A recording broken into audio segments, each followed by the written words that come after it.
जदि आपण अन्नेसरी कौन मिथ्या केस चली आपण कौन जगार फसी जाइछन्ति किंतु आपण न्याय पाई पारना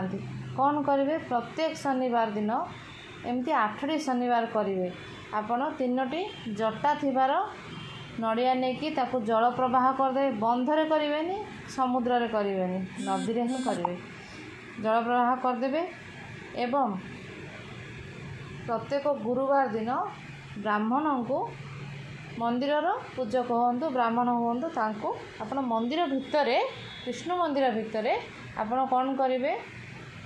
पाचिला कदली एवं हलदिया वस्त्र वस्त्र माने आपण टावल दे पारे धोती दे पारे किंतु हलदिया येलो कलर दान करेंगे यहपरी 8टी आपण शनिवार जो जटा वाला नड़िया प्रवाह करेंगे एवं यही उपायटी करेंगे।